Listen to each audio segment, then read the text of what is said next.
Oi, pessoal. A live que a gente ia fazer agora seria lá no Facebook. Mas tive um probleminha técnico. Aí nós vamos fazer aqui, tá? Beleza? Nós vamos falar aqui, gente, com o doutor Alexandre. Ele é procurador da República. Ele é do Ministério Público Federal. E a gente tem falado muito do MPF aqui. Assim que eu terminar, eu vou lá pro Facebook e vou deixar gravado. Ei, Carla, tudo bem? Tô só esperando o doutor Alexandre chegar aqui. Nós vamos falar. Ei, Adriano Silva. Deixa eu ver se ele já me chamou aqui. Opa, peraí.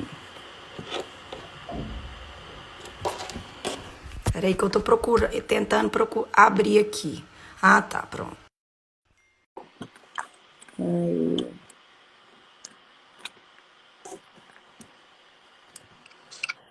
Pronto. E aí, Michele? Hoje vai dar. Estamos operantes finalmente. Então, doutor Alexandre, agora tem que dar. Hoje o povo tá ansioso por essa live. Então, só um esclarecimento dos seus seguidores. O nome do problema técnico fui eu, tá, gente? Não estava funcionando no Facebook. Por mais que a doutora Michele tenha tentado, a gente não conseguiu resolver o problema lá. E por isso, então, que a gente teve que reconduzir a live aqui para o Instagram. Mas ela vai ficar gravada e eu vou deixar lá no Facebook. Porque lá tem muito mais gente que precisa dessa informação. Então, quero te agradecer novamente por ter aceitado o meu convite. As pessoas têm muitas dúvidas, doutor Alexandre, sobre a atuação do Ministério Público Federal e eles têm dúvida, inclusive, sobre a diferença do MPF para a Defensoria Pública da União. E eu pedi para que todas as pessoas, quando estava tendo muito problema, que manifestassem lá, fazendo representações do Ministério Público Federal, que é o fiscal da lei, para que esse órgão, né, se manifestasse. Então, algumas vezes, eles receberam umas respostas negativas, porque a demanda era individual e não coletiva. E eu expliquei para eles que o ato de reclamar, representar, era para que o Ministério Público Federal soubesse que ali havia um descumprimento de legislação e manifestasse. Então, eu te chamei para falar com as pessoas como funciona a atuação do Ministério Público Federal na prática, nessa questão do auxílio emergencial. Tá ótimo, então, Michele. Eu agradeço o convite, nessa oportunidade de a gente estar podendo falar um pouquinho sobre o Ministério Público Federal. E eu começo traçando uma diferenciação muito importante entre Ministério Público e Defensoria Pública. Veja, a Defensoria Pública é o órgão responsável constitucionalmente pela assistência jurídica de quem não tem recursos. A pessoa não pode pagar um advogado, não pode pagar as custas da justiça, ela recorre à Defensoria Pública. Tá? Como a gente está falando aqui de auxílio emergencial, que é uma matéria que envolve recursos federais e que é pago por uma empresa pública federal, a Caixa Econômica, sempre que eu falo Defensoria Pública, eu vou estar me referindo à Defensoria Pública da União. E sempre que eu falar em Ministério Público, eu vou estar me referindo ao Ministério Público Federal. Tá? Então, para direitos individuais de quem não tem condição econômica de arcar com um advogado, o órgão responsável é a Defensoria Pública. E o Ministério Público? O Ministério Público também tem atribuição para exigir o cumprimento da lei, o respeito da lei, e para a defesa de direitos sociais. Qual que é a grande diferença? A diferença é que o Ministério Público só atua e só pode atuar coletivamente. Então, quando a pessoa leva uma informação para o Ministério Público, o que o Ministério Público faz com aquela informação? Ele não pode resolver o problema concretamente daquela pessoa, mas ele pode pegar aquela informação e propor uma ação coletiva para resolver o problema de toda uma coletividade. O que é muito importante que o cidadão saiba? Você tem uma necessidade emergencial de resolver o seu problema, não aguarde que ele seja resolvido numa ação coletiva. E aí é só a gente pensar, né? Imagina assim, o esforço, por exemplo, que o INSS vai dedicar a responder uma ação em que, se ele perder, ele vai ter que pagar 3 parcelas de R$600 para uma só pessoa, e em contrapartida um processo coletivo, onde, se ele perder, aquilo ali vai ter uma repercussão para milhares, se não milhões de pessoas. Então, veja assim, que é natural e justificável que as ações coletivas tenham uma duração muito maior do que as ações individuais, tá? Então, repito mais uma vez, é muito importante que as pessoas tragam as informações para o Ministério Público Federal, porque não tem como a gente tomar conhecimento de todas as irregularidades que estão acontecendo na ponta, né?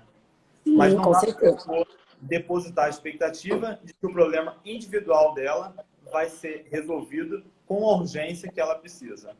Para isso, realmente, está na necessidade da República. Ótimo. Doutor Alexandre, estão acontecendo muitos problemas e a maioria dos reprovados, eles foram reprovados porque ali existia um vínculo formal, algo do tipo. Porque existe uma portaria de número 351 que exige que a pessoa ela não esteja trabalhando em 3 meses anteriores à data da pandemia. E a lei 13.982, ela não diz nada a respeito. Então, eu tentei explicar didaticamente para o pessoal sobre a questão da hierarquia das leis, né? Que a lei federal, ela tem que ser cumprida, que tem uma portaria. Inclusive, eu vou fazer uma representação para pedir a revogação, para que o Ministério Público Federal trate essa demanda como um todo, porque isso está atrapalhando, de fato, todas as pessoas que têm todos os requisitos, e o único requisito que não atende é esse requisito que foi criado pela portaria 351. Então, eu gostaria que você falasse a respeito. Não, por favor, pode continuar. Depois eu falo. E os problemas que têm acontecido, as contestações, a pessoa não tem a possibilidade, a oportunidade de contestar aquele resultado negativo.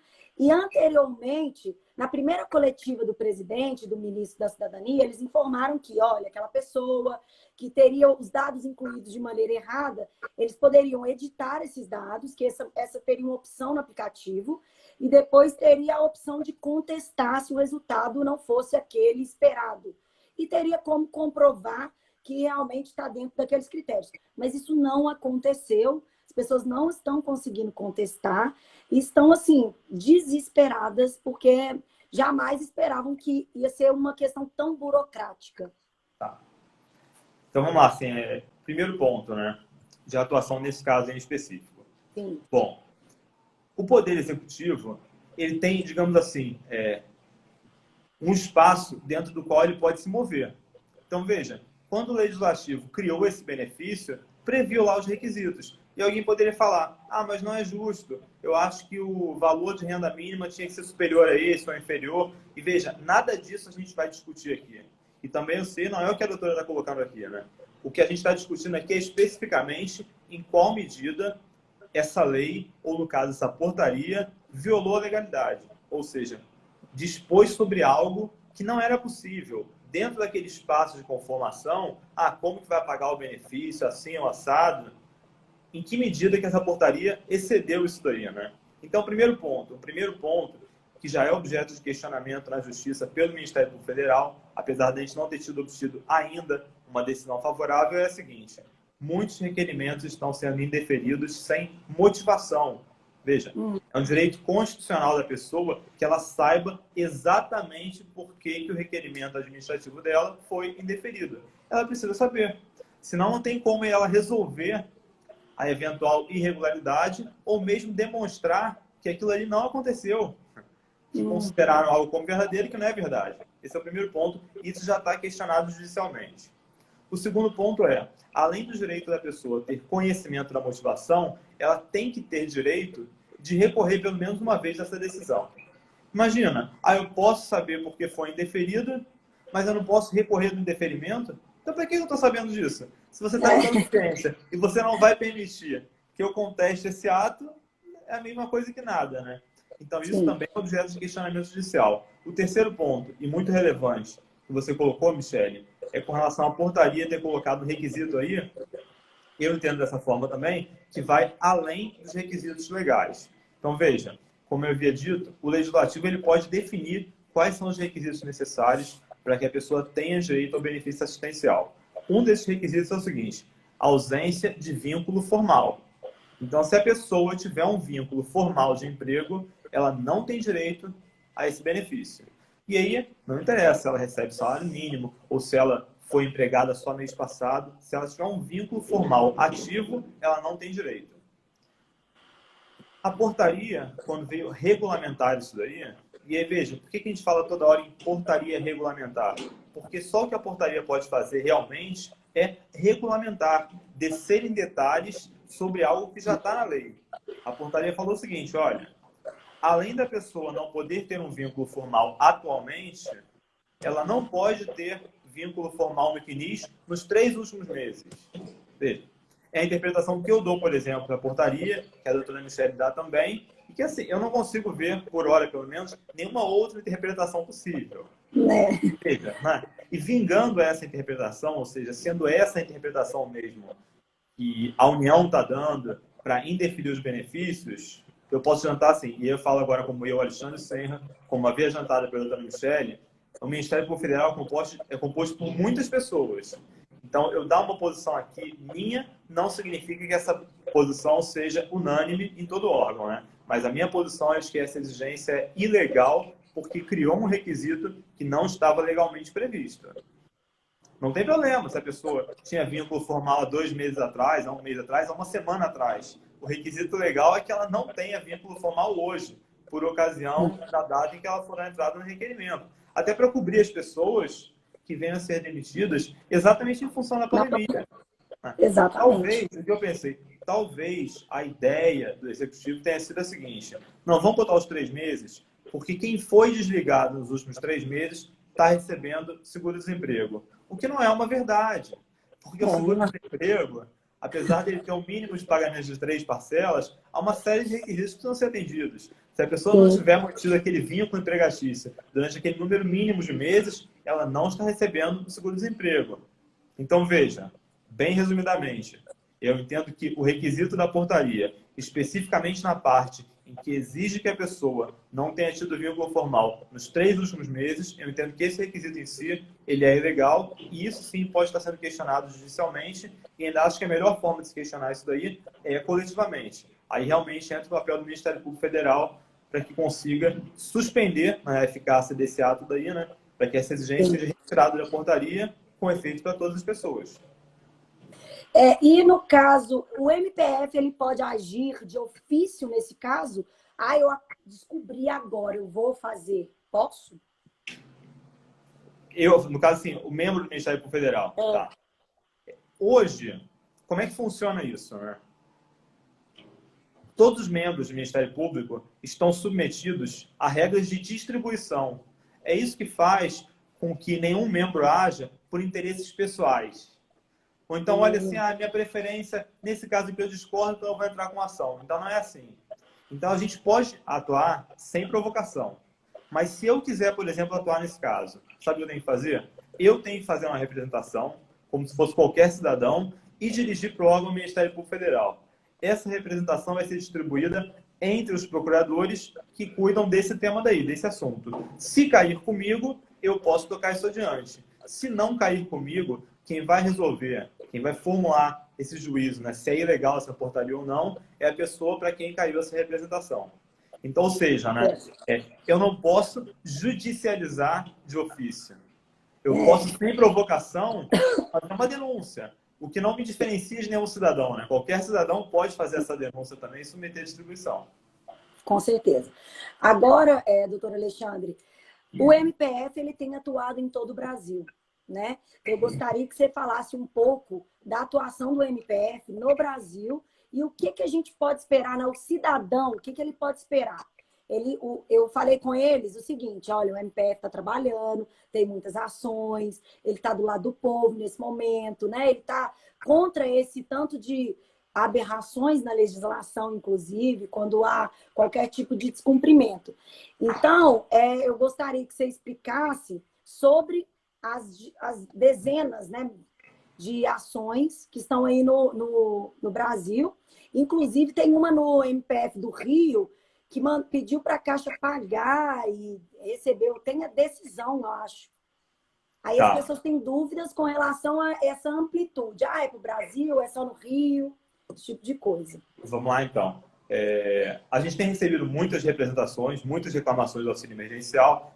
é o aplicativo que não funciona, é o site que está fora do ar, é o indeferimento que não é motivado, é a ausência de possibilidades de completar um dado, é porque foi preenchido inicialmente de maneira errada com o CPF, o sistema não admite um segundo preenchimento com aquele mesmo CPF. Então, tudo isso tem chegado. Tem chegado em que volume? Mesmo que o Ministério Público só atue coletivamente, para que você tenha uma ideia, a gente recebeu aproximadamente 800 denúncias em geral, né, na primeira quinzena de maio, envolvendo benefício assistencial em todo o Brasil. Tá? Apesar da gente ser órgão voltado à atuação coletiva, né? Ou seja, a informação tem chegado muito. É importante por quê? Porque é isso que dá para a gente elementos para verificar que o problema realmente é amplo e está atingindo muitas pessoas. Falando agora especificamente das ações coletivas. A gente tem cerca de 15 ações coletivas movidas de maneira assim, distribuída por todo o Brasil. Tá? Para que a pessoa entenda um pouco. O ideal, qual que seria o ideal? Né? O ideal seria que uma ação proposta, se ela pretende resolver um problema do Brasil inteiro, o julgamento dela solucionasse o problema do Brasil inteiro. Esse seria o ideal. Agora vamos para o real. O que é o real? O real é que, via de regra, por conta de um artigo da Lei de Ação Civil Pública em específico, o artigo 16, as ações civis públicas, as decisões dadas nelas, acabam tendo validade apenas para aquele Estado. Então, via de regra, excepcionalmente, a decisão tem efeitos nacionais. Mas se o juiz não fizer nenhuma referência a respeito, a decisão só vale para aquele Estado. O que eu quero dizer com isso? Na maioria dos casos, as decisões dadas pelo Rio de Janeiro valem no Estado do Rio. Pelo Espírito Santo, valem no Estado do Espírito Santo. Por Minas Gerais, valem no Estado de Minas Gerais. E é em razão disso que nós, membros do Ministério Público Federal, a gente tem muito dialogado entre a gente, porque aí sai uma decisão favorável num outro Estado. Se essa decisão não tiver efeitos nacionais, a gente replica aquela ação em outros estados, sempre buscando dar a maior amplitude possível a esse efeito, né? E vamos falar um pouquinho assim do que a gente já judicializou. Quais são alguns problemas que a gente verificou e que a gente já está questionando na justiça, né? Vamos começar de problemas ligados ao benefício em si. Primeiro ponto, né? Ausência de motivação do indeferimento. Então, a gente quer que a administração seja obrigada a motivar por que não foi deferido, né? Por que não foi dado o benefício. Motivar especificamente qual requisito que não foi atendido. A gente quer também que a administração admita recurso ou então um pedido de reconsideração, mas permita que a pessoa comprove que aquele requisito não atendido, por exemplo, encontra preenchido. É outra questão já judicializada também. Para que não haja redução no número de funcionários da Caixa Econômica. E aí, veja, isso daí não é uma insensibilidade do MPF para com os funcionários da empresa pública federal, não é isso. A gente não quer obrigar funcionários que sejam um grupo de risco a trabalhar. Só que não faz sentido nenhum, nem jurídico, nem prático, que num momento em que se demanda ao máximo possível da estrutura da Caixa Econômica, que haja menos funcionários trabalhando do que o normal, né? Então, alguns dos pedidos deduzidos pelo Brasil também consistem em que seja reduzido ou suprimido o teletrabalho de funcionários da Caixa, que não seja de grupo de risco, ampliação no horário de funcionamento da agência, funcionamento da agência aos sábados, melhor controle da fila, distribuição de senhas, fornecimento de álcool em gel, fornecimento de máscara para as pessoas. Então, assim, todos esses são os pedidos que têm sido oferecidos em juízo. E eu já posso adiantar, assim, que quais pedidos que têm encontrado uma resposta muito positiva do judiciário? Basicamente, esses pedidos ligados à atividade de atendimento da Caixa Econômica. Então, nisso, a gente tem conseguido algumas vitórias. Para que a Caixa funcione aos sábados, para que o horário seja ampliado, para que haja mais funcionários, para que sejam dadas informações na fila, para que quem possa requerer o benefício por outros canais fique de fora. Agora, decisões relacionadas em si ao benefício, ao indeferimento do benefício, a gente não obteve ainda muitas decisões favoráveis, principalmente porque, em vários casos, o juiz tem permitido à Caixa e ao governo federal que se manifeste previamente a ele decidir essa matéria aí, que é obter as informações antes disso. Teve um pedido muito interessante também, eu acho muito relevante, já foi deduzido em juízo, salvo engano não foi apreciado ainda, para que haja tempo máximo para a resposta do DataPrev e pagamento do benefício. Pois é. A tal da análise. Tem gente que está em análise Desde o dia 7. Exatamente, não dá, né? A pessoa precisa ter uma resposta daquilo ali. Veja, o benefício do auxílio é emergencial. Então, assim, esse pedido específico é para que o DataPrev dê a resposta, né, se a pessoa tem direito ao benefício ou não, no prazo de 5 dias, a contar do requerimento, e, em sendo o benefício autorizado, a Caixa teria também 5 dias para acreditar esse valor daí. Doutor Alexandre, tem outro ponto bem interessante que na mesma lei 13.982, ela diz que as pessoas aquelas pessoas que são pessoas com deficiência idosas, elas têm direito ao BPC, que é o benefício de prestação continuada.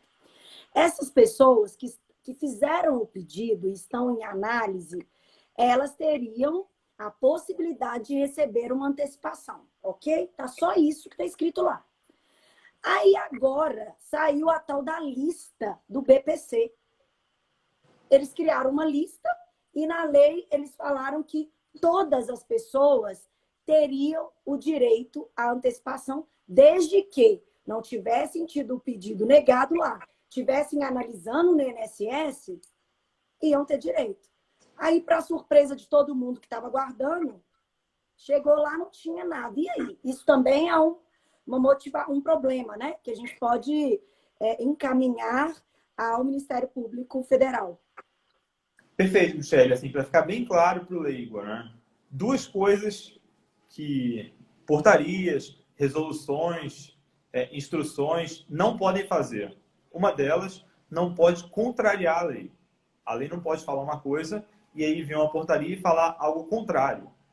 Agora, existe uma outra coisa também que as portarias não podem fazer, que é ampliar os requisitos previstos em lei. Então, porque na medida que a lei, digamos assim, olha só, a lei previu 3 requisitos para um benefício qualquer. Pronto. A lei foi publicada, todas as pessoas que atendem aqueles 3 requisitos têm direito ao benefício. A pessoa já tem direito ao benefício. Então, uma portaria posterior, subsequente, não pode falar, não, calma aí, você não tem não. Eu estou esclarecendo a lei de modo a que você, que de acordo com o texto da lei teria direito ao benefício, passe a não ter. Isso não pode ser feito. Vamos ver? Claro que cada caso em específico, e eu não estou falando de casos de pessoa, né? Estou falando de casos de contrariedade da portaria em relação à lei, tem que ser examinada para ver se contraria mesmo e em que medida contraria. Mas essas 2 regras são sempre válidas. A portaria não pode nem contrariar a lei, nem ampliar o número de requisitos. Isso não pode. Ótimo. Porque, assim, eu acho que o pessoal, o leigo, principalmente quando eu falo assim, com amigos meus que não são da área jurídica, está muito arraigado aquele negócio, que é uma coisa que a gente fala muito mesmo, né? Que no direito tudo depende da interpretação. Galera, muita coisa no direito depende, mas não é tudo. Isso não depende, né? A Bolsa Família, no caso da Bolsa Família, eles falaram que aquelas pessoas que têm o Bolsa Família, tá lá, claro, teriam sim aquela... porque não tinha nenhum requisito. Basta que você tivesse o Bolsa Família e você teria o direito a não é transferir, não é substituir também, não é substituir provisoriamente o benefício por auxílio, aquele mais vantajoso. Mas muitas pessoas também caíram aí, né? O que eles estão dizendo de malha fina, e falaram, inclusive, em fraude, daquelas pessoas que já tiveram o vínculo, mas não têm, serem negados. Então, muita gente do Bolsa Família recebeu e muita gente chegou lá e achou que ia receber, porque a informação também para o consumidor, né, mesmo que seja para o cidadão, ela tem que ser clara. E ela não está sendo clara, né? Então, eles informaram que a pessoa teria o Bolsa Família e poderia substituir. Chegou lá, não é. Ela recebeu R$80. Então, nesse caso, também pode ter a manifestação do MPF, né? Pode ter, perfeito. A gente vai fazer o controle aqui sempre dos requisitos, né? Atendidos ou não, dos requisitos legais. Então, veja, quando a gente olha na portaria, só o que a gente quer através da portaria é entender melhor os requisitos, mas requisitos esses que tem que estar previstos desde a lei. Beleza? Então, assim, grosso modo, o auxílio emergencial é um benefício destinado ao trabalhador sem renda ou de baixa renda, que não está, sobretudo, que não está podendo trabalhar em razão da pandemia, né? Uhum. É o que a gente entende, né? O problema é que a portaria, a lei, ela tá, na verdade, ela está dificultando mesmo para as Assim, pessoas. sob a ótica, digamos assim, agora, sob a ótica do gestor, do executivo, eu não estou dizendo que eu concordo com isso, mas eu entendo isso. Eu entendo isso. Basta que a gente olhe para o tanto de fraudes que a gente tem também na obtenção de benefícios. Foi noticiado na imprensa há alguns dias atrás que, salvo engano, 73 mil militares receberam auxílio emergencial.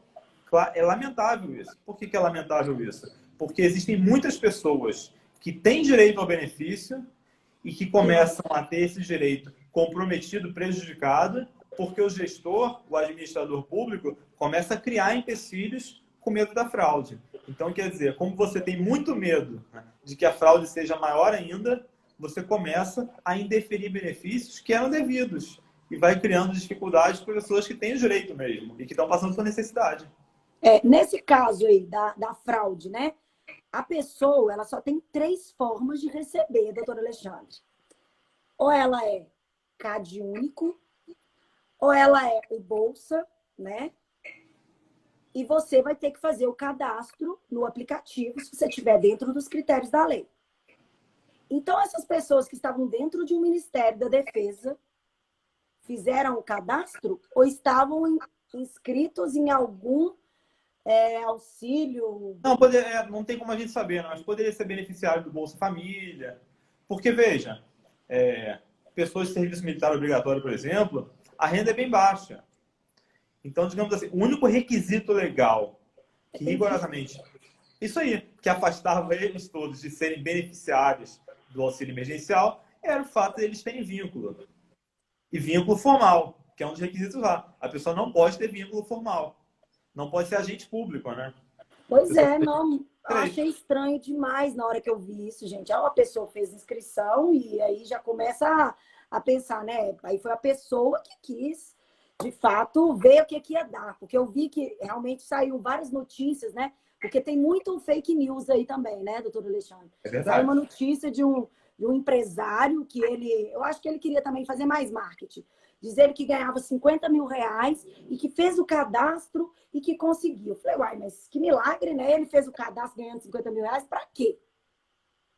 Se ele ganha 50 mil reais, ele não vai precisar desse auxílio emergencial. Então, ele não precisava nem de fazer. Para comprovar que existe uma fraude, então, vá questionar. E outra coisa... Veja, é curioso isso, né? Veja, a pessoa ganhar 50 mil reais rigorosamente, óbvio que ela não tem direito ao benefício.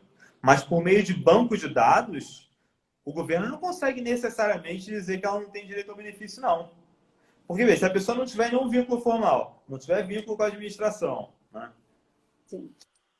Não tiver CNIS, de repente o cara ele é empresário. Com base nisso, por isso que eles precisam da contestação e para comprovar. Vai ser burocrático? Faça um aplicativo funcionar. Porque eu entendo do número de fraudes e a gente está, né, com esse problema todo aí, você desconfiar, mas a gente ainda tem um princípio constitucional que deve ser respeitado, né? A presunção da inocência. O que está acontecendo é a presunção da culpabilidade. Então, todo mundo está fraudando até que se prove o contrário. Que é isso? Então, eu sei que é difícil para um membro do Ministério Público Federal entender como eu estou entendendo assim. Não acho não, Michele. Não, eu acho só o seguinte, é que a gente não tem que...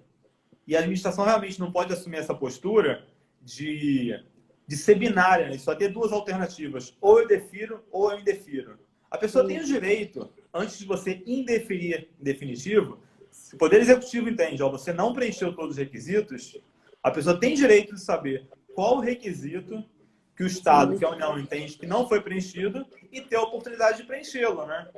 Então não deveria ser assim, defere ou indefere. Deveria ser o seguinte, olha só, defere ou provoca o requerente a dizer por que ele tem direito ao benefício. Porque eu entendo isso. Eu entendo, por exemplo, que a renda dele em 2018, tributável, excedeu lá os 28 mil, que é um dos requisitos, né? Ou eu entendo que a renda familiar dele é superior a meio salário mínimo per capita. E aí você fornece essa justificativa para o requerente, ele vai falar, não, é o seguinte, eu tenho um filho menor de idade sem CPF. Mas em razão desse meu filho menor de idade sem CPF, que a minha renda por pessoa na minha família é inferior a meio salário mínimo. Ou seja, eu preencho o requisito legal, eu tenho direito ao benefício. Ah, tá.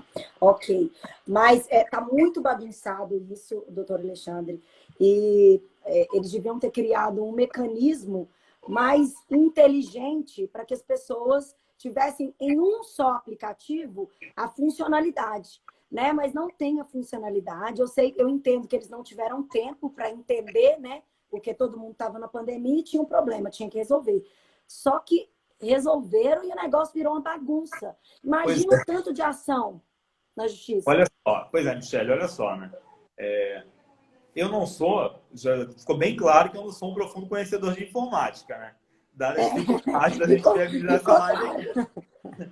Mas, veja assim, nós dois, para viabilizar uma live, a gente teve que mudar do Facebook para cá, isso trabalhando com aplicativos, poxa, super bem desenvolvidos. Então, é óbvio que eu tenho a absoluta convicção de que o maior investimento que deveria ter sido feito nesse momento era de um aplicativo funcional e de fácil utilização pela população, né?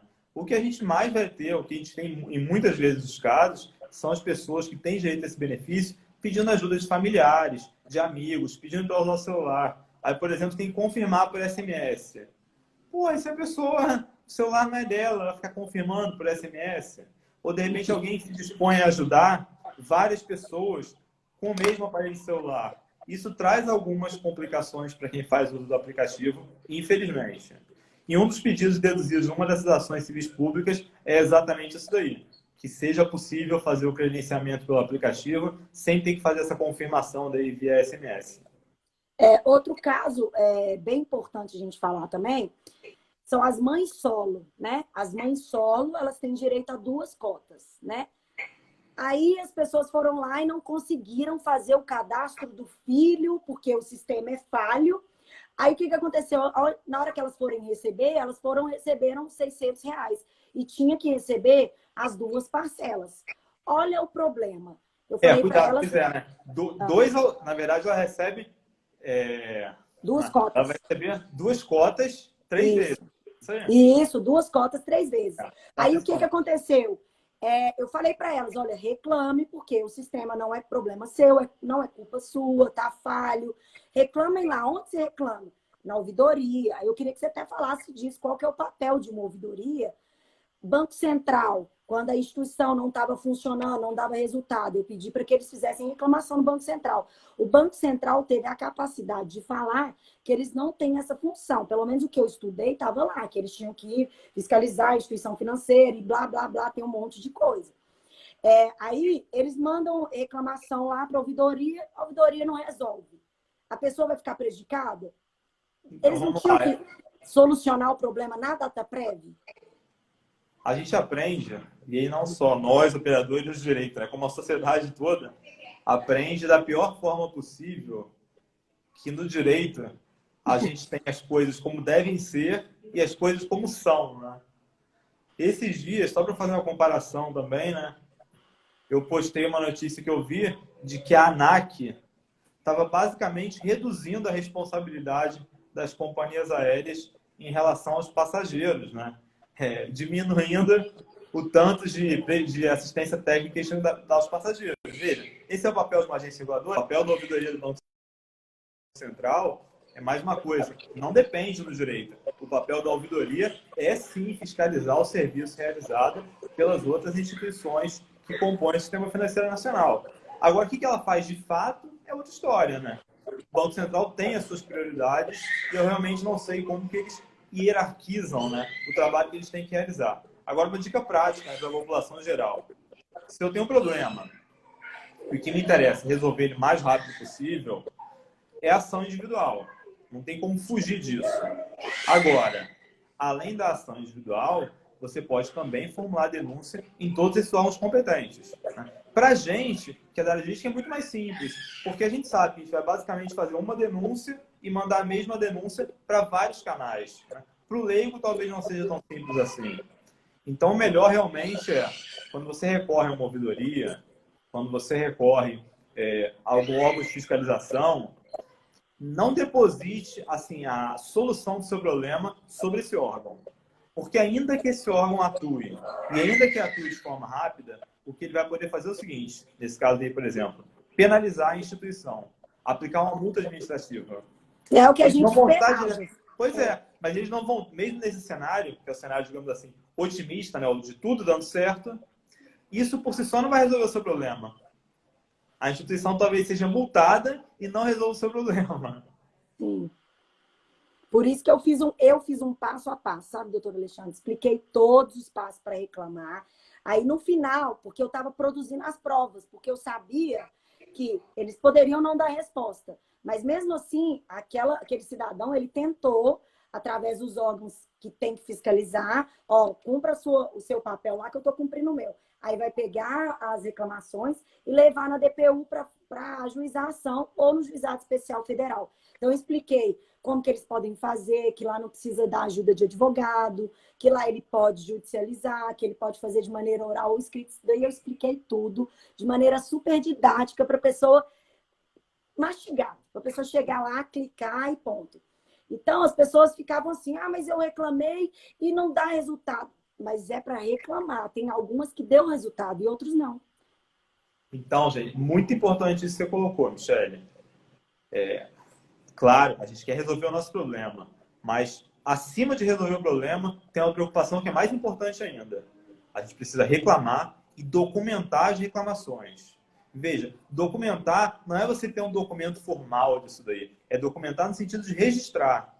Fez uma reclamação por e-mail, tira uma foto lá daquele e-mail, ou guarda aquele e-mail, guarda comprovante de envio, qualquer coisa, né? Fez uma reclamação através do site ou de um canal próprio, guarda o número de protocolo. Guarde tudo isso, porque você tem documentado que você fez a sua reclamação e, eventualmente, que a sua reclamação não foi atendida. Então, quando você resolver assim, olha só, não me sobrou outro caminho, eu preciso mesmo recorrer à justiça, você não vai correr o risco, por exemplo, de se deparar com um juiz que não conhece a sua realidade e vai te questionar. Não, mas por que você recorreu à justiça sem ter tentado resolver antes o seu problema administrativamente? Aí você vai falar, eu tentei sim. Tentou? Cadê os comprovantes?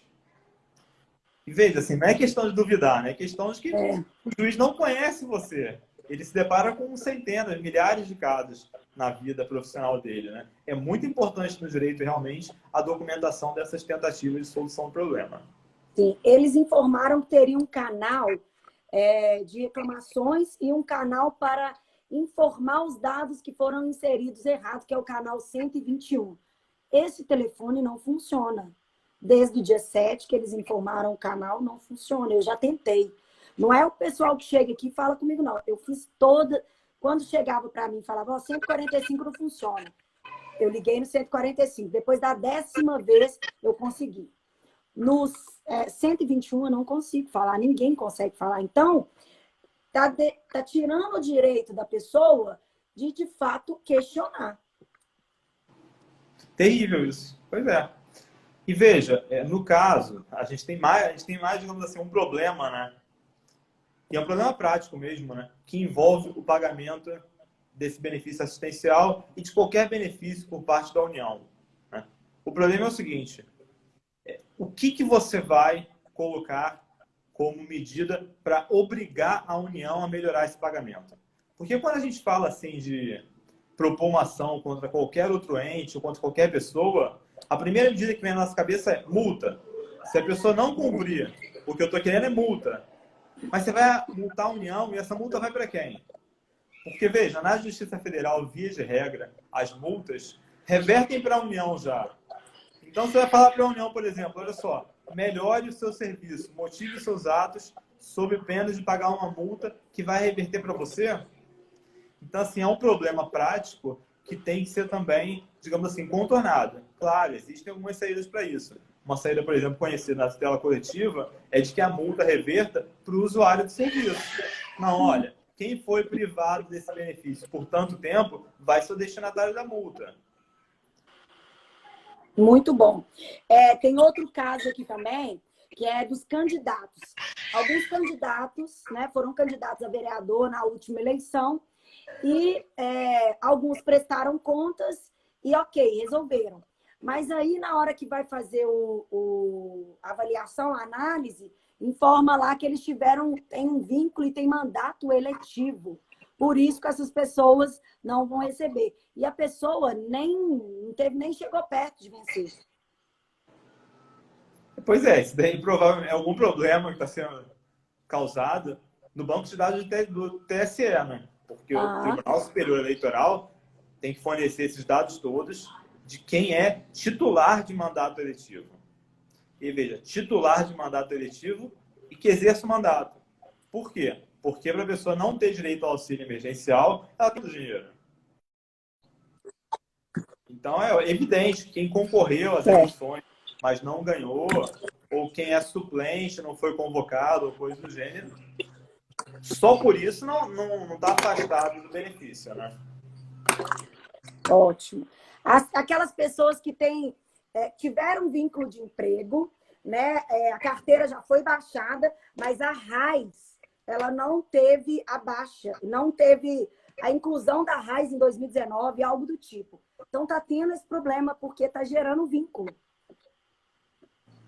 Então, veja, todos esses problemas são problemas ligados à documentação, que não tem relação nenhuma com o atendimento ou não dos requisitos legais. Então, tanto no caso desse candidato que não se elegeu, ou do sujeito que não teve a baixa dada na RAIS e continua lá usando como vínculo ativo, todos esses casos são pessoas que podem fazer jus a esse benefício de auxílio emergencial. E que, se estiverem tendo benefício indeferido por esse motivo, o indeferimento está sendo ilegal. Mas daí a gente vê a importância, né, de se obrigar o poder público, a Caixa, Data Prévia, a União, a informarem especificamente o motivo pelo qual a pessoa não obteve benefício, né? Para que a pessoa tenha documentado que a recusa foi ilegal. Sim, mas o empregador, ele tem que informar, não tem esses dados na RAIS? Então, pode ser culpa do empregador ou não? A ausência de baixa pode ser. Pode ser culpa do empregador, pode ser. Então, o primeiro caso é ir buscar o empregador para ver se ele deu a baixa, né? Pois é, mas olha só. O primeiro caso é a pessoa saber que o motivo foi esse, né? A pessoa sabendo que o motivo foi esse, vai no empregador e obtém uma documentação dessa baixa daí. Ou para que ele providencie a baixa. Veja, por isso que é sempre bom, ao final de qualquer relação de trabalho, que você tenha documentado essa baixa daí. É muito importante, inclusive. Muito Tem uma importante. pessoa que falou aqui... Depois você perde contato com o empregador, ou é natural que, de repente, a relação se estremeça, depois você não trabalha mais com a pessoa, não sei em que circunstâncias que foi extinto esse vínculo, né? E aí você fica numa situação... Pronto. A Serpro, tem uma pessoa que mandou, a Érica está falando o seguinte: a Serpro alega que o ano base 2019 não foi atualizado, mas aí não é o problema do cidadão, né? Não. Ué, mas aí não sei qual a relação, não, com isso daí. Veja, por isso, inclusive, que o requisito de renda, né, requisito de miserabilidade, quando fala em valor máximo recebido, pegou o ano de 2018. Falou, ó, está excluído desse benefício quem tenha recebido em 2018 mais de R$28 mil tributáveis. Por quê? Se pretendeu, a meu ver, foi exatamente impedir o problema de 2019, os dados não estarem atualizados ou não terem sido informados ainda. Ah, tá. Outro problema também que está acontecendo muito, doutor Alexandre, é o caso das MEIs, né? As pessoas, está lá escrito, ó, MEI vai ter direito. MEI, está escrito isso, só isso. Muita gente teve negativa dentro dos critérios. Qual que é esse critério? Beleza, tem aqueles critérios, eles são acumulativos. Mas e aí? Vamos lá, olha só. A lei prevê uma série de critérios que têm que ser atendidos cumulativamente. Sim. Então, não é porque o sujeito é microempreendedor individual que ele tem automaticamente direito ao benefício. Não é isso. Ele tem que ser microempreendedor individual, ter mais de 18 anos, não ter obtido renda em 2018 superior a R$28 mil. A renda da família toda dele não pode exceder lá 3 salários mínimos. A renda per capita da família não pode ser superior a meio salário mínimo. E, atualmente, ele não pode ter nenhum vínculo formal. Então, todos esses requisitos têm que ser atendidos cumulativamente. A situação no meio é o seguinte: o sujeito ou ele é MEI, ou ele é trabalhador informal, ou ele está no CadÚnico. Uhum. Então, outros problemas que estão acontecendo é sobre uma pessoa da família vai lá e cadastra, e a gente sabe que duas pessoas da mesma família podem ter o benefício, né? Só duas pessoas, é o máximo. E ontem, em uma entrevista, parece que o ministro falou que agora era só uma pessoa, mas a lei disse que são duas pessoas. Então, ele não pode chegar, né? Eu não ouvi, eu escutei das pessoas. Então, estou com base no que me falaram, me contaram, que eu não assisti a entrevista. E muitas pessoas trouxeram para mim a negativa deles que, ó, outro vínculo, eu fui negado porque outra pessoa da minha família, outro membro da minha família, consta no cadastro e eu não tenho mais direito. Nesse caso, você acha que pode ser um erro também? Não, mais uma vez, eu sei que para o leigo é muito difícil isso às vezes, né? Pô, eu vou ignorar o que o ministro disse, mas veja, quem vai dizer se você tem direito ao benefício ou não é a lei. Você tem que olhar para os requisitos legais. Então, não interessa, assim, basicamente, o que o ministro falou na coletiva ou falou onde quer que seja. Ah, não, Senra. Para mim interessa sim, porque o meu benefício específico foi negado por esse motivo. Então, vou te falar, olha só. Se o seu benefício foi negado por um motivo que não está na lei, você tem direito a contestar esse motivo daí. Ótimo. Para a gente finalizar, que já está quase acabando, a primeira parcela, ele teve um procedimento para fazer pagamento, né? Inclusive, tinha umas datas para fazer os saques, e nós tivemos muito problema, porque na data do saque, a lei só diz que pode pegar o saque naquele dia e não criava nenhum critério, nenhum empecilho para que a pessoa pegasse. Aí nós tivemos o problema do código. Eles criaram um tal de um código que ia encaminhado para o aplicativo, e depois do aplicativo, essa pessoa que não conseguia mexer, não conseguia nem ir na caixa para reclamar. Aí foi resolvido, eles não exigiram mais o aplicativo, porque inclusive nós fizemos muita representação. Aqui eu fiz em outros estados também. Na segunda parcela agora, veio totalmente diferente.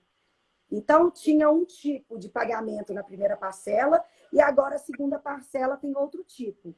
Além de, a primeira parcela e a segunda parcela já tinham prazos e previsões para pagamento. Eles descumpriram um prazo. Você acha que tem? Porque tem o Código de Defesa do Consumidor que diz que isso é um descumprimento da lei, né? Você acha que isso também pode ocasionar em algum tipo de ação nesse sentido? Então, a gente tem que tomar o seguinte cuidado isso, ó. A gente não tem aí uma relação de consumo. Sim. Eu não quero dizer com isso que a pessoa não tenha direito a alguma reparação por esse atraso, né? Mas a gente não tem uma relação de consumo. Então, a gente tem que se socorrer aí das regras do Código Civil em geral, tá? Uhum. E por que eu estou falando isso daí? Quem recebe o benefício lá de auxílio emergencial e não está recebendo por algum serviço ou produto que ele está prestando, né? Não tem nenhuma contrapartida desse benefício daí. Dito isso, atraso no pagamento. Veja, atraso no pagamento pode dar direito a alguma indenização?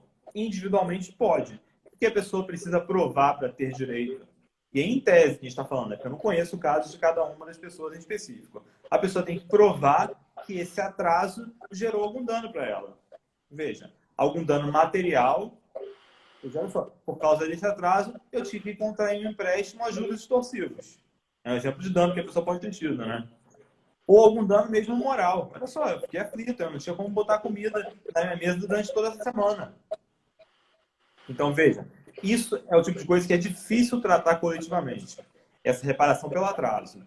Por quê? Porque cada pessoa que vai conseguir avaliar individualmente a sua situação e quais danos foram causados a ela em razão do atraso no pagamento. Com relação à mudança do critério de pagamento, veja, é previsível até que mude. Porque a gente viu como deu errado o pagamento da primeira parcela, em termos de tumulto na Caixa Econômica, filas imensas, pessoas tendo dificuldade para sacar o benefício. E eu me lembro já também de que um dos pedidos também deduzido numa das ações coletivas foi para que fosse estendido o pagamento para outros bancos. Para que outros Importante, bancos né? autorizados a pagarem isso. Aí, For... o que Pode falar. acontece? Quando eles fizeram a primeira parcela, você podia indicar, quando você fizesse o cadastro, você podia indicar uma conta, tá? Vamos ver se você entende a mesma coisa que eu. Eles podiam indicar uma conta, beleza, ia pagar tudo certinho. Agora, eles criaram o seguinte: todo mundo, mesmo que você tenha indicado uma conta, vai ter uma conta social criada em seu nome. Aí, no parágrafo 3º do decreto, da portaria 356, eles falam o seguinte: olha, se você, no dia do saque, quiser fazer a transferência, esse dinheiro seu aí vai ser transferido para a sua conta inicial que você indicou. Então, para que eu indiquei uma conta e para que eles criaram uma conta social para mim? Essa pergunta realmente eu não vou saber te responder. Eu tenho a minha perplexidade, não sei. Banco de dados, não é? Você acha que pode ser um banco de dados? Olha, Mas olha só. Mas assim, Tem poder lógica. ser, pode, né? Poder ser, pode ser. Mas o que eu me questiono é o seguinte, né? Qual dado adicional que eles teriam da pessoa que eles já não tenham? Né? Sim. É só esse meu questionamento, né? Exatamente, mas é porque o que me causou estranheza foi essa insistência de criar contas sociais, e todas as coletivas que o presidente da Caixa fala é assim: nós seremos o maior banco de dados do Brasil. Então, isso é uma frase muito importante. Se você parar para pensar das coisas que estão acontecendo, só pode ser isso. Mas, tipo, né, é o meu pensamento, realmente é isso que eu penso.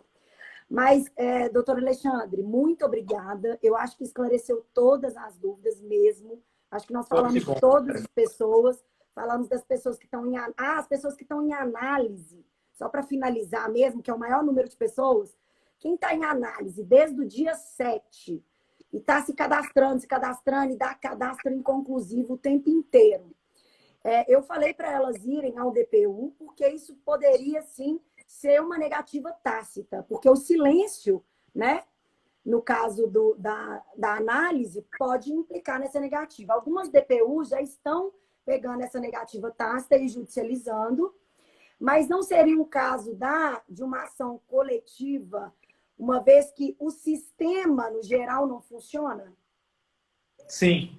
E eu adianto o seguinte também: a DPU também entra com ações coletivas. Ótimo. Então, quando eu fiz a associação entre ações individuais DPU, ações coletivas Ministério Público Federal, eu fiz isso por um motivo.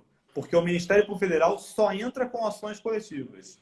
E porque a DPU, a função, digamos assim, constitucionalmente primeira dela exercer, é a assistência individual. Mas a Defensoria Pública também tem atribuição para ações coletivas e tem também entrado com ações coletivas. Muitas vezes, junto com o Ministério Público Federal. Entra com a mesma ação, DPU e Ministério Público Federal. Tá? E nesse caso, realmente, olha só, qualquer coisa que não seja o deferimento, eu quero benefício, né? Qualquer coisa que o poder público faça que não seja me dar o benefício, é negar o benefício. Então, veja, mas não apreciou por um mês. Então negou. Mas ele não deu resposta ainda, não. Mas por um mês, pelo menos, ele negou. Por 2 semanas, pelo menos, ele negou. Por 15 dias, pelo menos, ele negou. Isso mesmo. Eu acho que foi tudo esclarecido. Eu vou salvar lá no Facebook. Depois eu te mando o link também. Vou deixar disponível no YouTube. Eu tentei fazer no YouTube, mas aí tragédia, né? Porque o problema é a tecnologia, comigo também não dá muito certo, não. Aí eu vou deixar salvo lá. Muito obrigada pela sua disponibilidade. É muito importante a gente falar aqui. Esclarecimentos a gente dá todos, né? Infelizmente, o que a gente não pode fazer é resolver problemas. É verdade. Mas para resolvê-los coletivamente. Né? Mas uma mãozinha vocês podem dar lá. Uma mãozinha vocês podem dar no MPF, fazendo uma pressão. Né? Conte com todo o nosso empenho. Então tá. Muito obrigada, doutor Alexandre. Fica com Deus, viu? Tchau, doutora Michele. Obrigada. Tchau, tchau.